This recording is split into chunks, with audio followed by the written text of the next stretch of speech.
sense an immense power enshrouding the whole of this floor.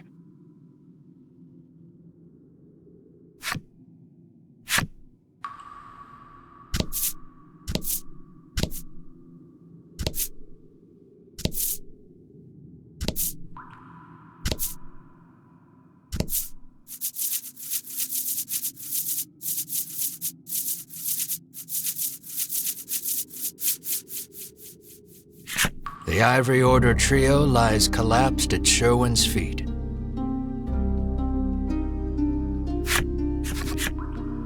Sherwin glances your way as he notices your presence. You again. What are you after? You ask him. This is the heart of the mausoleum, where the Order kept the dragon prisoner and harvested dragon tear. The Order perfected a technique to distill medicine from the preternatural magic imbued in dragon tear. So you were right in thinking you could find Mars' cure here. Sherwin pays you no mind, continuing. How I detested that medicine. It took my parents from me. You struggled to conceal your shock that you and Sherwin suffered the same tragedy. Nursing his grudge, he infiltrated the Order so that he could destroy it from the inside out. After being elevated to the Order's highest echelons, he learned that the dragon was the source of the medicine. Ever since, he had been awaiting his chance to kill the dragon. He finally got it atop the volcano. Now all that's left is to destroy this forsaken place, and the realm will be restored to how it was before the medicine, to how it ought to be. Sherwin stands before the altar and begins mumbling an incantation. It looks like he's gearing up to perform some sort of rite. The mausoleum will be destroyed if you don't stop Sherwin. And if that happens, you'll never get your hands on any dragon tear. Prepare yourself. The Ivory Order trio are still alive, but don't have the strength to get up.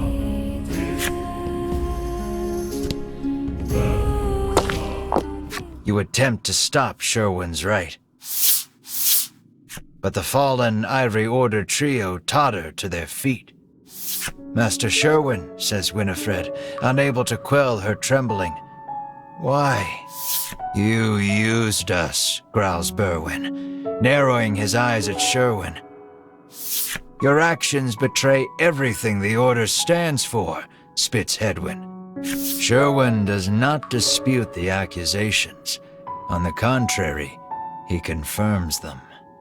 Everything I've done, including using you, is to purge this world of that medicine. Sherwin returns his concentration to the rite.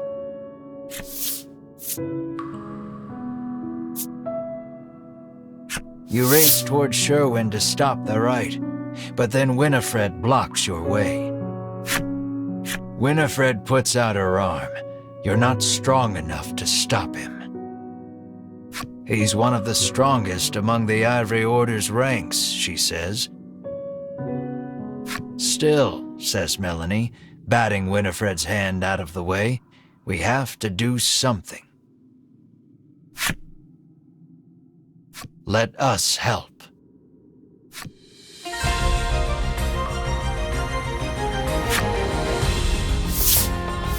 Sherwin pivots to face you, snarling. I will crush any who dare stand in my way. Sherwin attacks.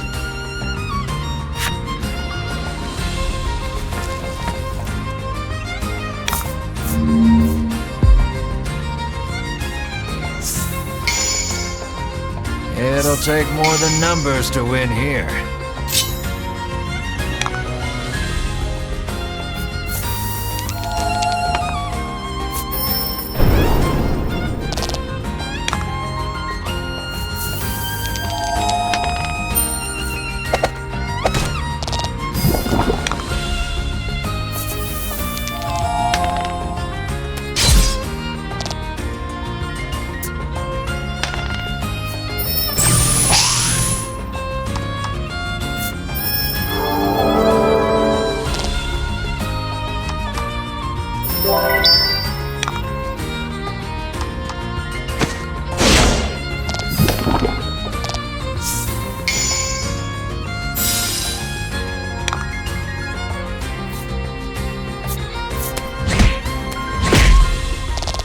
Luck is on your side today.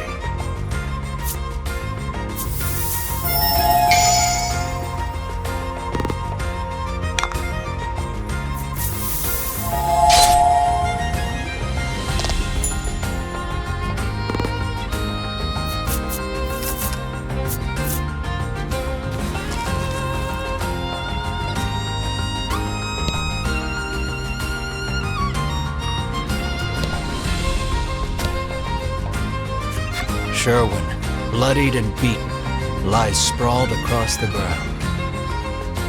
Give up already, you say? Then, from the folds of his cloak, Sherwin withdraws a vial of dragon tear. So it has come to this, he murmurs, before gulping it down. Sherwin's body begins morphing into something grotesque.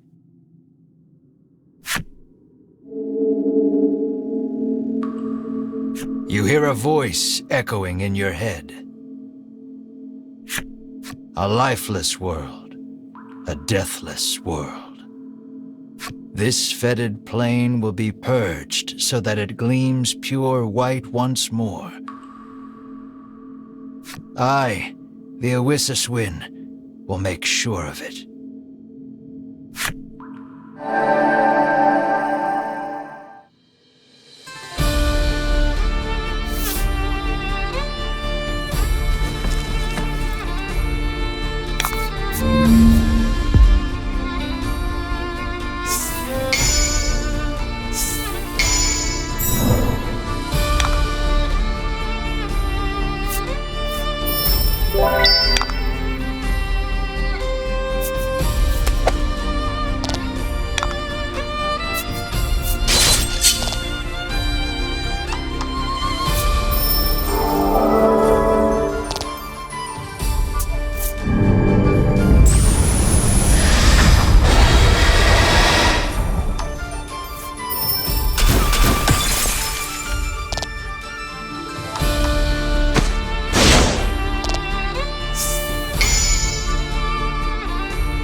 Some of the blame for allowing this to happen. Winifred and the others combine their magic for an all-powerful strike.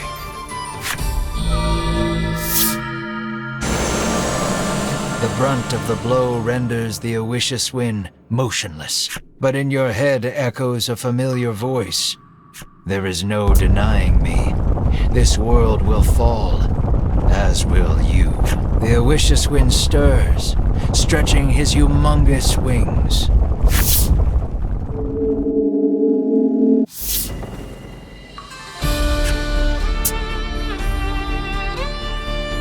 Their power depleted, Winifred and company retreat from before.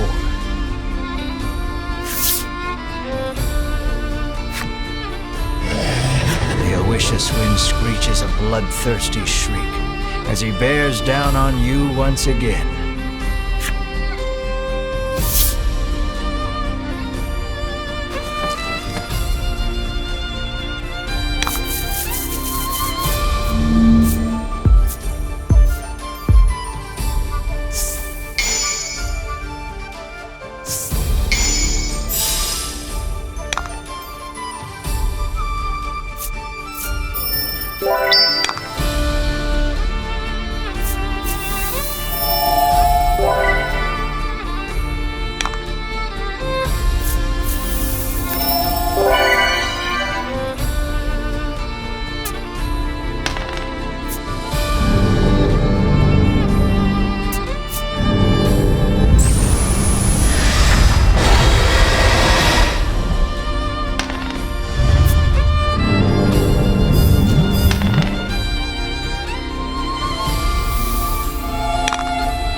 creatures, the Owicious Wind's power inhibits your actions.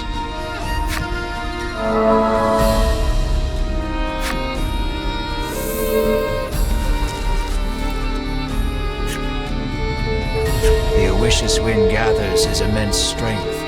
You have to do something. But the Owicious Wind's power binds you. Struggling against his power, Melanie recalls Vince's final words.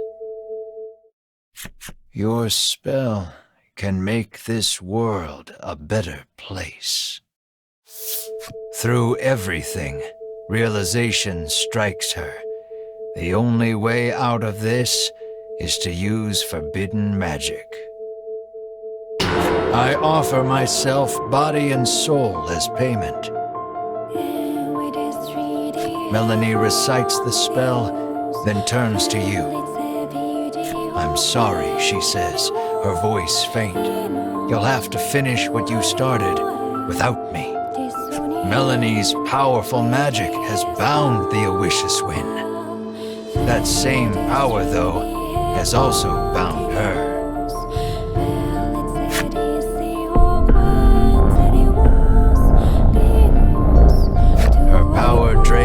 Casting the spell, Melanie collapses to the ground.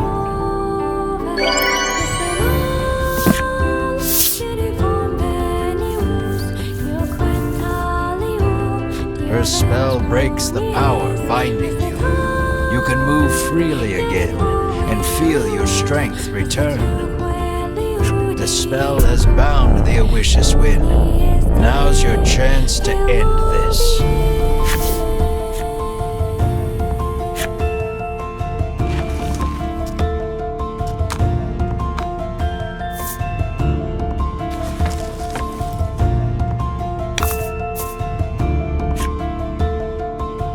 Give it all you got.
You defeated the Owicious Wind.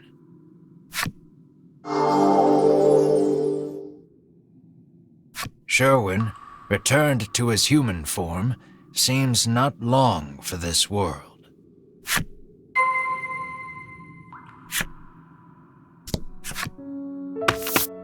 You rush to Melanie's side. The moment you reach her, you notice something strange. Melanie's transformed into a monster. Just then, Winifred and the others return from their search of the area. It seems the emergency stores of dragon tear kept in the altar were all dashed upon the ground during your battle with Sherwin. Despair buckles your knees. You've lost Melanie and any hope of changing Mar back. Winifred slips something into your hand. You hold it up and see the empty vial of dragon tear that Sherwin drank. But if you squint, you can make out one last drop in the bottom. You got a vial of dragon tear from Winifred.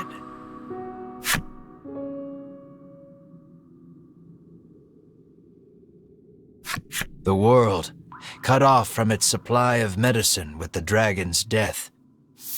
Your twin, for whom you have searched high and low for some way of restoring her human form.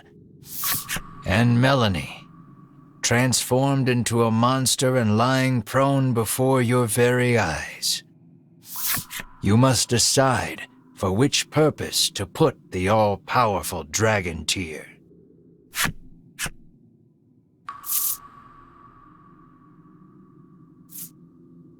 As though you were trying to cling to something, you offer up every supplication to the dragon tear, and then...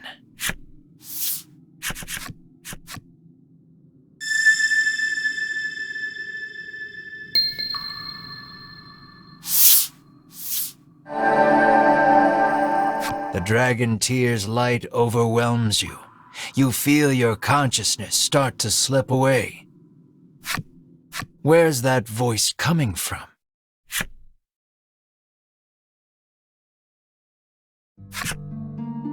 Wake up, screams Ridis, shaking you ungently.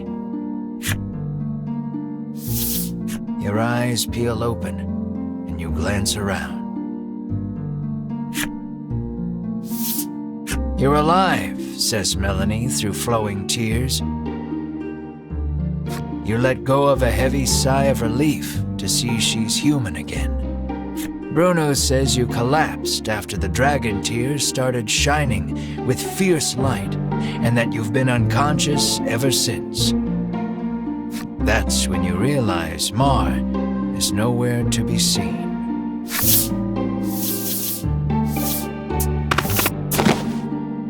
You wrap Mar, returned to human, in your firm embrace.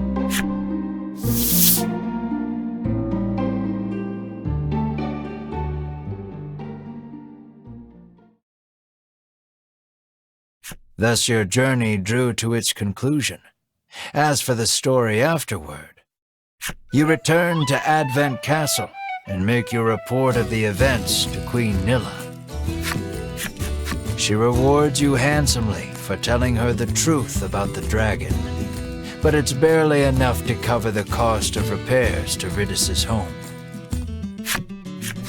Bruno returns to the coastal village he calls home, still squabbling with Oreo. The dragon agrees to continue providing dragon tear for the kingdom, so long as he can live the rest of his life in peace and quiet. Queen Nilla denounces the Ivory Order for their cruelty and seizes control of medicinal production.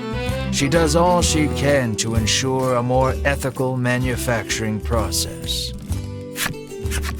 Winifred, Hedwyn, and Berwin leave the Ivory Order, establishing a new organization to help the needy. And what of you, Mar and Melanie? Queen Nilla asks you to serve in her court, but that's not really something the three of you are cut out for. You decline to set off for new adventures. And to this day, the incessant bickering of the bounty-hunting twins and the Black Witch can be heard in various far-flung corners the world over. This is a story of long, long ago and long, long from now.